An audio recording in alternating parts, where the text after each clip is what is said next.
no finalzinho, já com gostinho de saudade.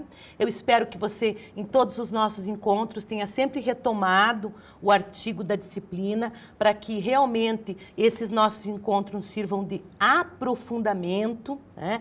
De, como eu brinquei com vocês, de problematização, para que nós pensemos a respeito dessa questão dos processos interativos, né? Já que já partimos de inúmeras discussões, nós vamos focar na questão da aquisição da linguagem.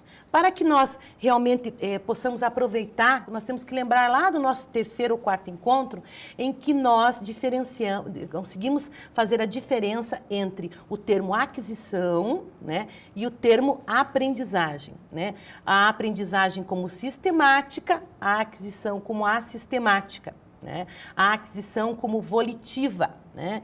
Como um processo carregado de espontaneidade a aquisição, né? E a aprendizagem, ela acontecendo sistematicamente. Então, a partir do momento que eu penso que a aquisição ela é volitiva, ela depende da vontade, eu penso que a necessidade de nós pensarmos de como acontece a aquisição da linguagem, para que nós possamos entender a implicação, né, desse processo de aquisição de linguagem nos processos interativos. Vamos lá?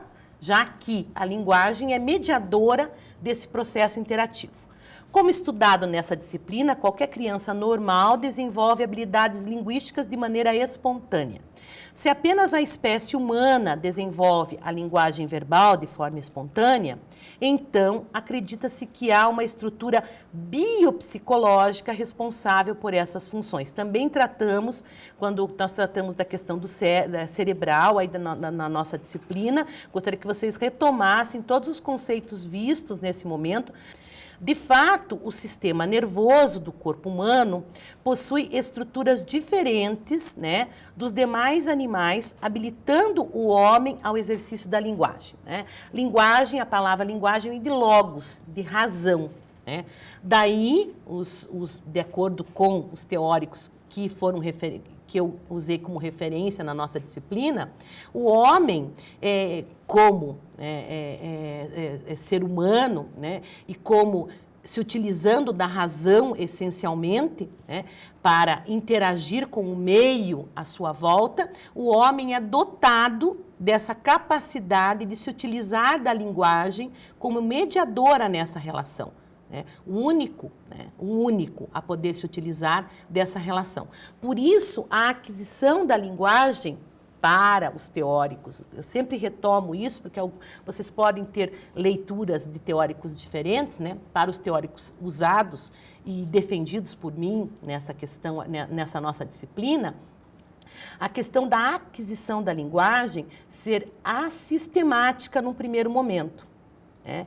Ser volitiva, depender da vontade, né, de interagir com a minha subjetividade nesse momento agora. Vocês estão com a vontade, né, de interagir com o que eu estou, tudo que eu estou emitindo agora aqui, né, vocês estão tentando transformar, né, essa informação em conhecimento, vocês estão interpretando, vocês estão fazendo as cadeias de significação. Essa cadeia de significação, ela é volitiva, né? Lembra que nós já havíamos visto toda a questão da cadeia de significação, como que ela é deflagrada, como é que ela acontece, imagem acústica, imagem visual, né? Lembra que nós falamos sobre o signo? Então, a partir do momento que eu penso que ela é espontânea, né, como que eu devo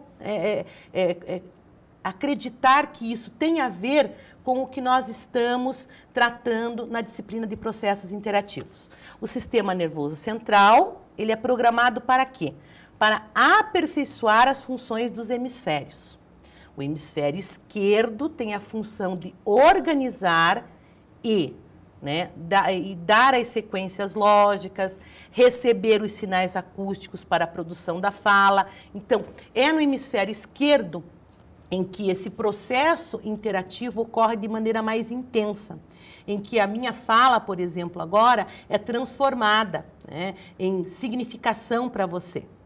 Por isso, a intensidade dos nossos estudos em processos interativos nesse hemisfério. Se vocês forem em várias leituras, se vocês forem buscar vários teóricos, eles vão estar sempre abordando o hemisfério esquerdo, porque é lá, no hemisfério esquerdo, que essa relação ocorre.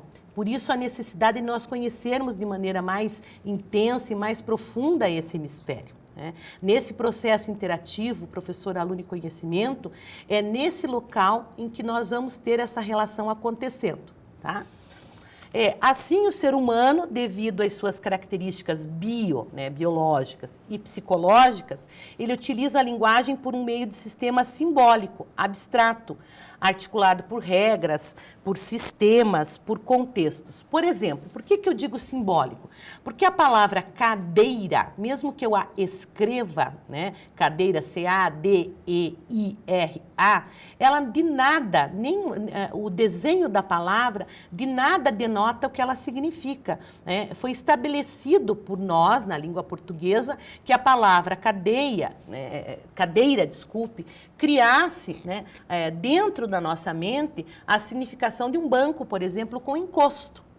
A cadeira é um banco com encosto, uma das significações que eu poderia dar à cadeira. Eu tenho, nesse sentido, o simbólico, porque eu trabalho com o simbólico da letra, no caso o C, o A, o D, o E, o I, o R e o A, o simbólico da letra, o simbólico do som, quando eu falo cadeira. O símbolo, nada na palavra cadeira, escrita ou falada, faz com que automaticamente eu me lembre de cadeira se eu não conhecer e não unir imagem acústica e imagem visual, significando o que é cadeira. Ela é, nesse sentido, volitiva, nesse sentido espontânea, nesse sentido simbólica. Quem nunca ouviu falar numa cadeira, quem nunca viu uma cadeira, quem nunca leu a palavra cadeira, não conhece o que é uma cadeira, vai conseguir unir, fazer essa cadeia de significações, essa interpretação, essa compreensão do que é cadeira. Por isso, a aquisição da linguagem implica no processo interativo, porque de forma espontânea, volitiva, faz com que nós sempre estejamos lembrando de que, a partir do momento que a linguagem ela é racional, a partir do momento que a linguagem é subjetiva, a partir do momento que a linguagem só acontece, que a linguagem ela é mediadora desse processo, ela vai implicar em características biológicas e psicológicas desse nosso interlocutor. Por isso, o conhecimento do outro é tão importante numa relação de interação. Quer dizer, uma relação sempre vai causar uma interação. Nessa interação de professor, aluno e conhecimento. Com isso, nós devemos pensar. Então, assim, vamos voltar ao conceito para que fique bem claro. Assim, o ser humano, devido às suas características biopsicológicas, utilizar. Olha a ferramenta da linguagem. Utiliza a linguagem por meio de um sistema simbólico e abstrato. Articulado por regras, sistemas e contextos. O abstrato, aí lembrando a questão do processo mental, que a linguagem é um processo mental.